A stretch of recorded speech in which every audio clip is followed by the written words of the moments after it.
家長們有冇計過每日同小朋友講過以下嘅說話幾多次呢？快啲啦，唔好玩啊，執嘢啦，要我講幾多次你先肯聽啊？係咪講極都好似冇用，講到自己都嬲爆爆，最後又後悔呢？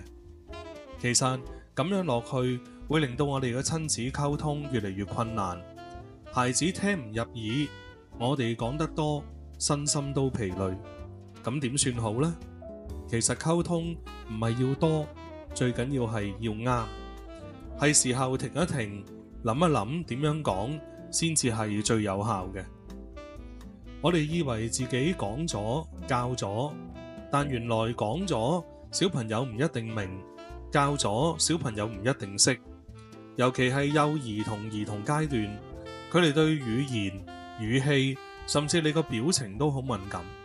你叫佢執玩具，其實佢可能唔知道你係想點樣去執，定係等陣先執，定還是係即刻執。佢會覺得壓力好大。當你同佢講叫佢快啲嘅時候，佢唔知道你係催緊佢，定係嬲緊佢、鬧緊佢。小朋友會用反應去測試我哋係咪真係嬲，結果佢哋又唔合作，我哋又嬲上加嬲，造成惡性嘅循環。其實有幾個簡單嘅方法可以幫我哋改變呢一種小朋友講極都唔聽嘅情況嘅。如果覺得呢篇文章對大家有幫助，記得按讚支持一下，分享俾你身邊需要嘅朋友，同埋訂閱我嘅頻道，咁樣就唔會錯過其他實用同埋教養嘅資訊。透過分享知識，希望可以幫助到更加多嘅家庭，讓孩子能夠平安快樂咁成長。多謝晒。第一種叫做正向指令，即係將負面嘅說話轉成正面嘅行動。舉個例子，唔好亂咁跑，我哋改成小朋友過嚟同媽咪手拖手。唔好打人，我哋改成你唔開心可以過嚟講俾我聽。嗱，咁樣唔單止令到小朋友明白咩嘢可以做，仲會令到小朋友明白咩嘢係唔做得。對佢哋嚟講，能夠起到一個清晰嘅作用。因為細路仔學緊規則，其實係要靠我哋做大人嘅點樣去同佢講，點樣去做，先至能夠幫佢喺腦裏邊建立一個行為地圖。第二樣就係具體清楚。有啲家長話，我講咗叫佢執書包，佢就係唔執。但係其實小朋友可能唔係唔想執，而係唔知由邊度開始做起。所以我哋可以改為，請你而家將功課同埋回條放入個功課袋裏邊，再將個功課袋放入書包，拉好拉鏈。一句講清楚，幾時做，點做，令到佢哋容易去跟，成功感就會大好多。對於自信亦都有幫助。當然唔係話每一次我哋都要咁詳細。但係當小朋友真係做唔到嘅時候，呢啲清晰嘅指令會幫到佢哋一步一步學，亦都會令到佢哋能夠有好嘅安全感。第三就係配合年齡段嘅能力。有時我哋可能覺得講一次佢應該明，但係3歲至到7歲嘅小朋友理解能力其實仲唔係好好嘅。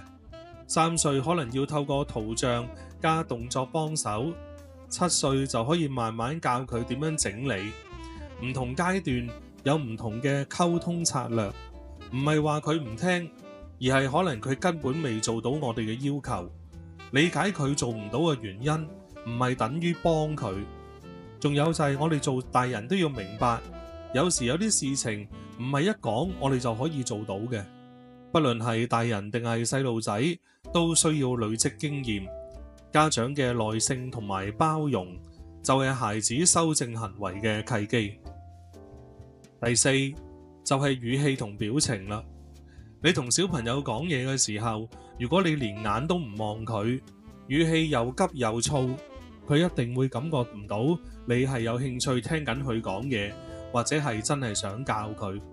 反過嚟，如果我哋願意烏低個身，用平靜溫柔嘅聲線望住嚟同佢講，你係咪唔明白媽咪剛才嘅指示啊？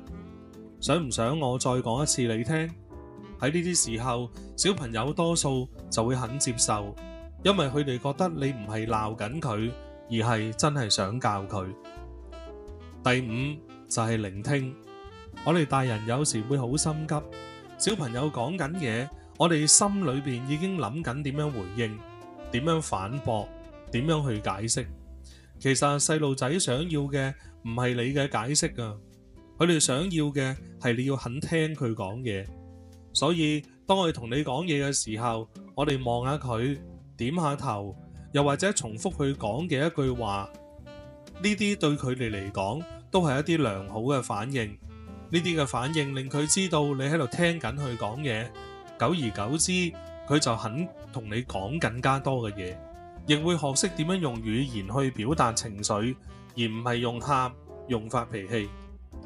第六，我哋會鼓勵家長每日都有啲正面嘅回應，唔使講得太浮誇嘅，簡單好似今日見到你主動幫媽咪打掃，我好開心啊！又或者係你畫嘅畫越嚟越靚，我見到你咧又加咗背景啦，仲喺咧貓度咧畫咗啲鬚喎，真係好用心。呢啲說話對一個細路仔嚟講就係動力。當佢知道你睇到佢嘅好地方，佢自然就會想繼續做好。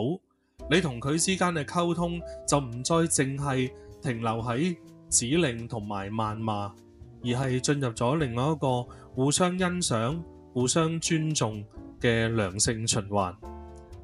最後就係家長要檢討，每次落完指令後，孩子會有咩嘢嘅回饋。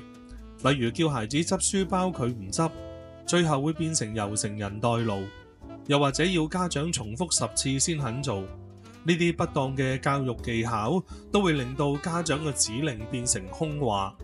唔係孩子唔肯聽你講，而係你令到孩子有錯誤嘅經驗，形成日後對家長所發出嘅指令服從性低。如果你問我咁樣做會唔會好花時間？會㗎，但係你係咪想用5分鐘鬧完佢之後要用5年時間去修補關係呢？定係你願意每日用幾分鐘去慢慢建立、慢慢累積親密同埋信任呢？親子嘅溝通唔係要完美，但係我哋必須要真心。你唔需要成日講好多道理，有時只要一句溫柔而堅定嘅我喺度聽緊你講嘢，就已經對佢哋小朋友嚟講好足夠㗎啦。